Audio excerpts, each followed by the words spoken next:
means you are not upgrading, you are downgrading.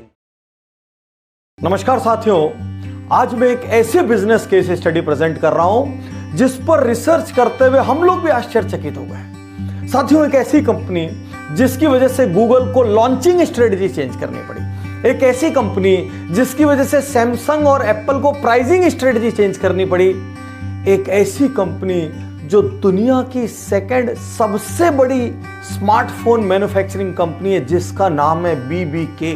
क्या आपने Duan यांगपिंग का नाम सुना है? नहीं सुना। ये दुनिया की सेकंड सबसे बड़ी स्मार्टफोन कंपनी का मालिक। अभी दिवाली, दशहरा, नया वर्ष, ये सारे त्योहारी सीजन्स में आपने फोन खरीदा होगा।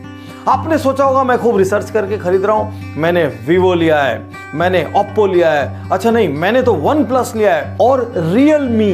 आपने सोचा होगा कि मैं अलग अलग फोन ले रहा हूं, लेकिन मजे की बात है इन चारों फोनों की मालिक सिर्फ एक कंपनी है जिसका नाम है BBK इलेक्ट्रॉनिक्स। और आपने चाहे कोई फोन लिया हो, सारा प्रॉफिट सिर्फ एक कंपनी की पॉकेट में गया है। और दुनिया की सेकंड सबसे बड़ी स्मार्टफोन मैन्युफैक्चरिंग कंपनी का टर्नओवर मैं इस वक्त आपको यहां स्क्रीन पे दिखाने जा रहा हूं। मैं मुंह से कुछ नहीं बोल रहा हूं, आप ये संख्याएं देखिए और आपका क्विज यही है कि आप YouTube पर आके कमेंट करके बताएंगे कि ये वर्ड्स में कितना है। साथियों, आखिर BBK ने ऐसा क्या कमाल किया कि वो मार्केट लीडर बन गया, और क्यों ये बिजनेस एंटरप्राइज दुनिया की बड़ी बड़ी यूनिवर्सिटीज में केस स्टडी बना, आइए जानते हैं। पहला इंपॉर्टेंट पॉइंट, डिफरेंट CEOs। साथियों, ये चाहते तो अपने सभी मॉडल का एक ही CEO रख लेते हैं।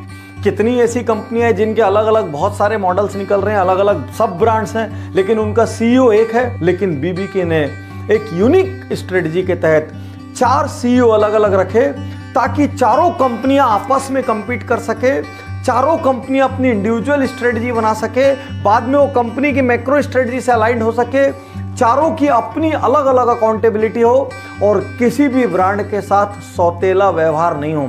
ये 4 CEO इस वक्त जो आपको स्क्रीन पे नजर आ रहे हैं, ये एक ही कंपनी के अंदर हैं, लेकिन उसके बावजूद भी ये चारों एक दूसरे से प्रतिस्पर्धा करके अधिक से अधिक मार्केट शेयर हथियाने का प्रयास करते हैं। दूसरा यूनिक फीचर, इनका डिस्ट्रीब्यूशन मॉडल। इन्होंने ओप्पो और वीवो को स्टोर्स में अवेलेबल किया, बहुत सारे स्टोर्स में साथ में अवेलेबल है, कुछ स्टोर्स में अलग से ओप्पो है, अलग से वीवो है। लेकिन मजे की बात यह है, स्टोर्स के अंदर इन्होंने फीलिंग नहीं आने दी कि ओप्पो और वीवो सेम कंपनी के हैं, क्योंकि दोनों की डिजाइनिंग डिफरेंट, दोनों के पोस्टर्स डिफरेंट, दोनों के ब्रांड एम्बेसडर्स डिफरेंट, दोनों की सारी स्ट्रेटजीज डिफरेंट। तो एक कस्टमर के रूप में जब आप अंदर जाते हैं तो आप कभी कहते हैं मुझे ओप्पो चाहिए, कभी कहते हैं मुझे वीवो चाहिए, और मजे की बात है सारा प्रॉफिट BBK के पास चले जाता है। इन्होंने देखा कि रियल टाइम या जितना भी ऑफलाइन बाजार है ये हम ओप्पो वीवो से ले लेंगे। इसके बाद इनका सबसे प्रीमियम फोन आता है वन प्लस में इन्होंने असाधारण स्ट्रेटजी अपनाई,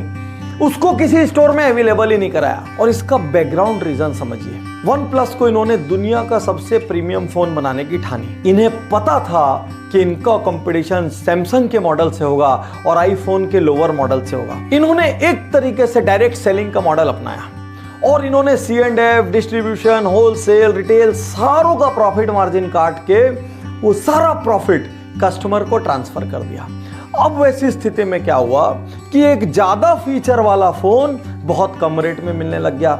अब इनके प्रचार की स्ट्रेटजी क्या हो गई, ये कहते थे जो फीचर किसी दूसरे टॉप फोन में है, जो 60,000, 70,000, 80,000, 90,000 का मिल रहा है, वही फीचर हमारे 35-40 हजार के फोन में। और जब जनता वाकई में फीचर्स को कंपेयर करती है तो वन प्लस में उतने ही फीचर्स मिलते हैं। अब आप सोचिए, एक ही कंपनी, अलग अलग फोन और अलग अलग डिस्ट्रीब्यूशन मॉडल, क्योंकि इनको पता था दुनिया में बहुत सारे लोग स्टोर तक जाके खरीदते हैं और बहुत सारे लोग स्टोर जाते ही नहीं हैं, वो ऑनलाइन का सुख लेते हैं, ऑनलाइन मंगाते हैं, ऑनलाइन इवेल्युएट करते हैं और पसंद नहीं आने से रिटर्न कर देते हैं। तो ये जो बिजनेस है, इस बिजनेस को वो मिस नहीं करना चाहते थे। और चौथा इनका फोन रियलमी, इसको इन्होंने दोनों जगह रखा।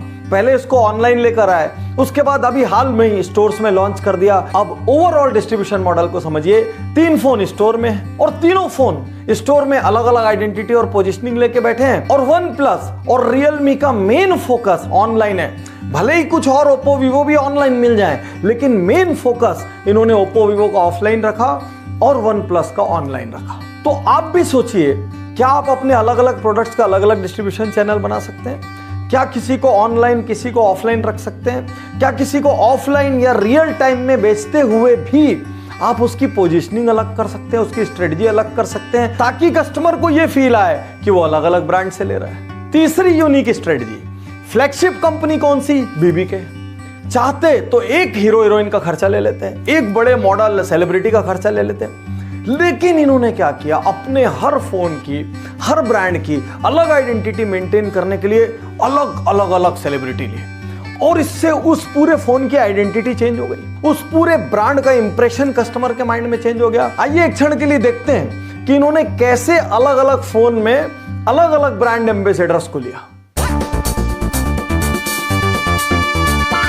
Quad camera with 20 times zoom. Reno 2 series. See more, see clear.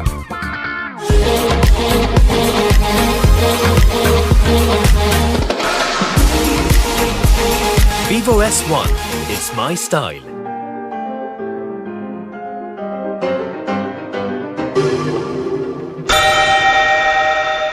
और यहां यह भी ध्यान देने की चीज है कि इन्होंने एड का फोकस कहां रखा। साथियों, यूं तो फोन बने थे सिर्फ बात करने के लिए, बात तो 500-700 रुपए के फोन से भी हो सकती है। इन्होंने कैमरा कैमरा कैमरा कैमरे पे फोकस करते करते अचानक कैमरे की यूटिलिटी क्रिएट कर दी।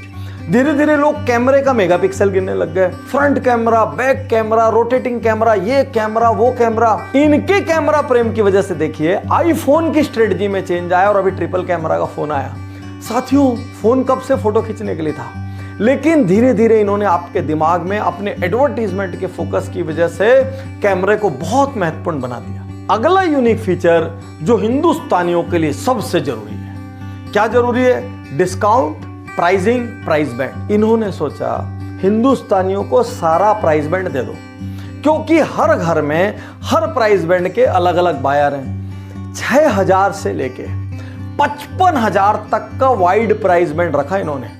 आईफोन का प्राइस बैंड जहां ये एंड होते हैं वहां से शुरू होता है, और इन्होंने 6000 से 55,000 की पूरी कैटेगरी पे उठा के कब्जा कर लिया। आप चाहे 8000 का लो, आप 12 का लो, आप 15 का लो, आप 20 का लो, 25 का लो, 30 का लो, पैसा तो बीबीके की जेब में जाएगा। तो साथियों, जब आप डिफरेंट प्राइस बैंड को केटर करते हैं और आपके अलग अलग रेट्स के प्रोडक्ट रहते हैं, उनकी ब्रांड आइडेंटिटी भी अलग अलग रहती है, तो कस्टमर को हमेशा ये महसूस होता है मैं अपने बजट के हिसाब से बेस्ट फीचर वाला फोन ले रहा हूं। तो इसको कहते हैं कस्टमर के दिमाग पे पूरी तरीके से कब्जा करना। अगला यूनिक फीचर, डिफरेंट टेक, अर्थात डिफरेंट ऑपरेटिंग सिस्टम ओएस। कई लोग टेक के प्रेमी होते हैं, वो पूरा टेक का फीचर्स पढ़ेंगे, बड़ा उनको हल्ला रहता है, और इसमें ये ऑपरेटिंग सिस्टम आ गया, इसका ये अपडेट आ गया। इनको पता था इन प्रेमियों को भी खुराक देनी पड़ेगी। इन्होंने OnePlus में ऑक्सीजन, ओप्पो में कलर, वीवो में फन जैसे अलग अलग ओएस लेके आए।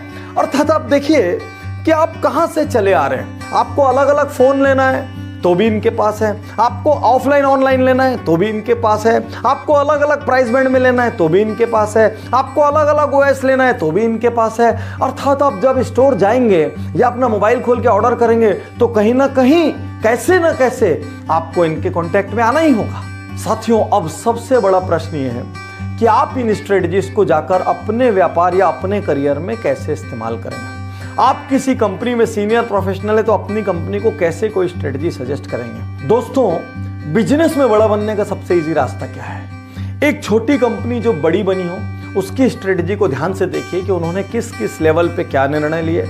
उनके कई निर्णय गलत भी होंगे, आप उन गलत निर्णयों को लेने से बच जाएंगे। उनके कई सही निर्णयों को फॉलो करके आप स्केल अप कर सकते हैं। तो एक एक करके फिर से मैं उनकी सारी स्ट्रेटजीज यहां पर प्रेजेंट कर रहा हूं, और मैं आपसे एक सवाल करता हूं कि आप इनमें से कौन सी स्ट्रेटजी को बहुत जल्दी अपने व्यापार में इस्तेमाल कर सकते हैं, प्रयोग कर सकते हैं। क्योंकि विश्वास कीजिए, जिस तरीके से चाइना की एक छोटी सी कंपनी बीबीके पूरी दुनिया में चुपचाप धीरे से रूल करने लग गई, उसी तरीके से आप भी अपने टाउन में, अपने शहर में, अपने डिस्ट्रिक्ट, डिवीजन, अपने राज्य और अपने देश में धीरे धीरे करके रूल कर सकते हैं।